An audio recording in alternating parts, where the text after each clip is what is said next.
అందరికీ నమస్కారం. దువ్వాడ శ్రీనివాస్ గారు అయితే ఇప్పుడు ఆయన మీదకి హత్యకు పాల్పడుతున్నారు అన్నట్లు కూడా మర్డర్ చేయడానికి కొంతమంది ప్లాన్ చేస్తున్నారు అన్నట్లు కూడా వ్యాఖ్యానించడం జరుగుతుంది. సో అసలు ఇప్పుడు దువ్వాడ శ్రీనివాస్ గారిని మర్డర్ చేయాల్సినంత అవసరం ఎవరికి ఉంటుంది? ఇందులో అసలు నిజాలు ఉన్నాయి అంటారా? ఒకసారి డిస్కస్ చేసే ప్రయత్నం చేద్దాం. ప్రస్తుత స్టూడియోలో జర్నలిస్ట్, పొలిటికల్ అనలిస్ట్ శేషరావు గారు ఉన్నారు. వెల్కమ్ చెప్దాం. Hello sir. Hello. Yes sir, ఇందులో అసలు నిజాలు ఉన్నాయి అంటారా? అసలు మర్డర్ చేసే అంత నేరస్తుడు కాదు ఆయన.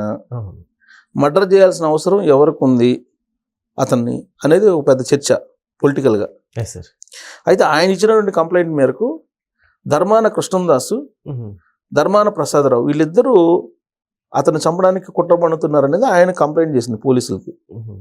ఇందుకు రాజకీయంగా ఇతను ఎదుగుతున్నాడు అనేటువంటి ఉద్దేశంతో వాళ్ళు కుట్ర పన్నారు అనేది ఈయన ఏదో చెప్తున్నారు.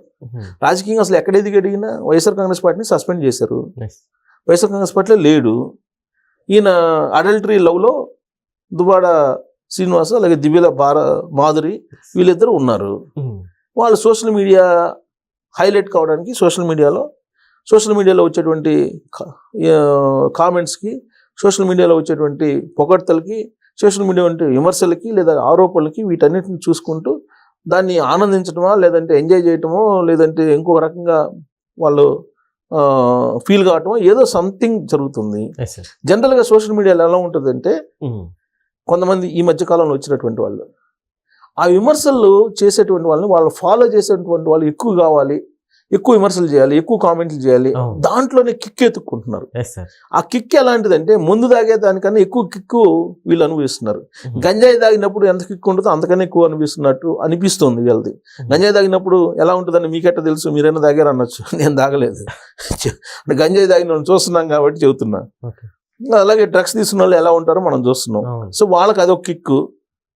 వీళ్ళకి సోషల్ మీడియాలో ఒక వీడియో పెట్టడం, ఆ వీడియో ఎంత పోతుంది, ఏమేమి కామెంట్లు పెడుతున్నారో అది చూసుకోవడం అనేది అదొక కిక్కు. ఈ మధ్యకాలంలో ఇట్లాంటి వాళ్ళు బాగా తయారయ్యారు. ఏదో ఒక పార్టీని అలైడ్ చేసుకుంటారు, ఏదో ఒక పార్టీని, ఆ పార్టీ తరపు నుంచి మాట్లాడటం, ఆ పార్టీ ఫాలోయర్స్ అందరూ వీళ్ళని ఫాలో కావటం, వీళ్ళని ఆకాశానికి ఎత్తేయటం. ఆ తర్వాత ఎంతసేపు ఎత్తేస్తారు, ఒక నెల లేదా 2 నెలలు ఎత్తేస్తారు. తర్వాత వెగట పుడుతుంది. వెగట పుట్టిన తర్వాత వ్యూస్ తగ్గుతాయి. వ్యూస్ తగ్గిన తర్వాత ఫాలోయర్స్ తగ్గుతారు. దీంతో అబ్బా నా వీడియోలు పోవట్లేదు అని చెప్పేసి వీళ్ళకి డిసప్పాయింట్ వస్తుంది. దాంతో మళ్ళీ ఇంకో సెన్సేషనల్ ఇంకోటి పెట్టుకుంటారు, ఎవరొకరిని కలిపెడతారు. ఎవరొకరిని కలిపెడితే అదిగో నేను వైఎస్ఆర్ కాంగ్రెస్ పార్టీ కాబట్టి నన్ను టార్గెట్ చేస్తున్నారు తెలుగుదేశం వాళ్ళని చెప్పేసి వైఎస్ఆర్ కాంగ్రెస్ పార్టీ వాళ్ళని నన్ను అట్రాక్ట్ చేస్తారు. లేదు నేను తెలుగుదేశం కాబట్టి నన్ను టార్గెట్ చేస్తున్నారు అని చెప్పి చెప్పగానే వైఎస్ఆర్ కాంగ్రెస్ పార్టీ వాళ్ళు వ్యతిరేకిస్తూ వస్తారు, లేదా తెలుగుదేశం పార్టీ వాళ్ళు అనుకూలంగా వస్తారు. ఇట్లా పార్టీలను ఉపయోగించుకునే బ్యాచ్ కొంతమంది అయితే, కొంతమంది ఏమో ఈ అభిమానుల్ని, ఫాలోయర్స్ని పెంచుకోవాలి, సెలబ్రిటీ అయిపోవాలి, మన గురించి 10 మంది మాట్లాడుకోవాలి, మన గురించి ప్రతిరోజు మనం ఏం మాట్లాడుతున్నామో వెతకాలి సోషల్ మీడియాలో అనేది ఒక సెక్టర్ ఆఫ్ పీపుల్కి ఒక యూట్యూబ్లో ఉంటారు. వాళ్ళు ఇన్ఫ్లుయెన్సర్స్ అంటారు. ఇప్పుడు ఇన్ఫ్లుయెన్సర్స్ జాబితాలో తామున్నామని ఫీల్ అవుతున్నారు. ఎవరు? దువ్వాడ శ్రీనివాస్ అలాగే దివ్యల మాధురి. ఆ బిగ్ బాస్ హౌస్ కూడా వెళ్ళొచ్చారు. సరే, జనరల్ గా ఆ కిక్ అనేది, మీడియా కిక్ అనేది మామూలు కిక్ కాదు. అది ఒకసారి ఫేమస్ ఫేమస్ సినిమా వాళ్ళకి ఎంత కిక్ ఉంటుందో హీరోలుగా, లేదంటే హీరోయిన్గా, లేదంటే నటులుగా, ఈ మీడియా పిచ్చి కూడా అంతే ఉంటుంది. సోషల్ మీడియా పిచ్చి కూడా అంతే ఉంటుంది.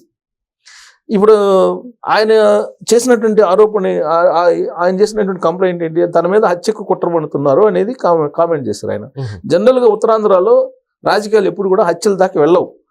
ఉత్తరాంధ్రలో క్రైమ్ రేట్ తక్కువ, ఈ మధ్య కాలంలో పెరిగింది అంతే తప్ప జనరల్గా అనాదిగా కూడా ఉత్తరాంధ్రలో చాలా పీస్ఫుల్ ఉంటుంది, హత్య రాజకీయాలకు దూరం అక్కడ. అలాంటిది ఇప్పుడు దువ్వాడ శ్రీనివాస్ తనను హత్య చేయడానికి కృష్ణదాసు అలాగే ప్రసాదరావు గారు ఇద్దరు కుట్ర పన్నారని చెప్పి అంటున్నారు. ప్రసాదరావు ఆయన సీనియర్ పొలిటీషియను, ధర్మ ప్రసాదరావు మాజీ మంత్రి, కృష్ణదాసు ఆయన వాళ్ళ తమ్ముడు. ఎప్పటి నుంచో రాజకీయాలు చేస్తున్నారు. అక్కడ ప్రజలు మనల్ని పొందుతున్నారు, కొన్ని సందర్భాల్లో తిరస్కరించబడుతున్నారు. అయినప్పటికీ ఎప్పుడు హత్యలు అలాంటి ఆరోపణలు వాళ్ళ మీద ఏమీ లేవు. మరి కొత్తగా దువ్వాడ శ్రీనివాసు ఈ విధంగా ఎందుకు తన మీద హత్య కుట్ర పడుతున్నారని చెప్పి ఆయన ఫోకస్ చేస్తున్నారు అనేది ఒక పెద్ద ప్రశ్న. ఇప్పుడు పోలీసులకి కంప్లైంట్ ఇచ్చారు, ఎస్పీ దాని మీద ఏదో ఆరా తీస్తున్నట్టు వినిపిస్తుంది. ఇప్పుడు వైఎస్ఆర్ కాంగ్రెస్ పార్టీలో వీళ్ళు లేరు. మళ్ళీ వైఎస్ఆర్ కాంగ్రెస్ పార్టీలో చేరడానికి ప్రయత్నం చేస్తున్నారు అని చెప్పి ఒకటి వినిపిస్తుంది. ఓకే. అసలు దువ్వాడని హత్య చేయడానికి ఎందుకు కుట్ర పడతారు? అవసరం ఏంటి? దువ్వాడ ఏమన్నా ఒకసారి గెలిచాడా? గెలవలేదు కదా. ధర్మాన సీనియర్ పొలిటీషియన్, మంత్రి, వైఎస్ రాజశేఖర రెడ్డి వాళ్ళందరితో ఆయన క్యాబినెట్ లో కూడా చేశారు ఆయన. సార్ ఇదంతా ఫేకే అంటారా? ఫేక్ అంటే మరి అసలు ఇప్పుడు ఇంత సుదీర్ఘమైన రాజకీయాలు చేసిన తర్వాత హత్యలు చేయించేటువంటి పరిస్థితికి ఎందుకు వెళ్తారు వాళ్ళు? వాళ్ళు అనుభవించాల్సినటువంటి పదవులు అనుభవించారు. ఆర్థికంగా బలపడితే బలపడి ఉండొచ్చు వాళ్ళు. మరి ఇప్పుడు హత్య చేయించాల్సినంత అవసరం ఏముంది? ఒకవేళ ఆ కుట్ర ఏమన్నా పనితే వీళ్ళిద్దరు బాండింగ్ ఏదైతే ఉందో, ఈ బాండింగ్లో ఫ్యామిలీ ఇష్యూస్ ఏదైనా ఉంటే ఆ ఫ్యామిలీ ఇష్యూస్ నేపథ్యంలో ఫ్యామిలీ మెంబర్స్ ఏదైనా కుట్ర పడినారని చెప్పి ఆరోపణ చేసినా నమ్మడానికి అవకాశం ఉంది. కానీ పొలిటికల్ మర్డర్స్ అనేది ఉత్తరాంధ్రలో చాలా తక్కువ. మనకు పొలిటికల్ మర్డర్స్ ఉండేది ఒక రాయలసీమ అలాగే కోస్తాంధ్రలో, అంతే తప్ప పొలిటికల్ మర్డర్స్ మిగతా చోట్ల ఉండవు. ఎక్కువగా అక్కడే ఉంటాయి రాయలసీమలో. మర్డర్స్ ఉండవు, పొలిటికల్ మర్డర్స్ మిగతా చోట్ల. మరి ఇప్పుడు కొత్త అంశాన్ని దువ్వాడ శ్రీనివాస్ గారు తీసుకొచ్చారు, దాని గురించి మాట్లాడుకుంటున్నారు. ఇప్పుడు కావాల్సింది కూడా అదే ఆయనకి. ఇప్పుడు ఫస్ట్ వాళ్ళిద్దరూ అడల్టరీ లవ్ అని చెప్పేసి సోషల్ మీడియాలో అన్ని ఛానల్స్లో తిరిగారు.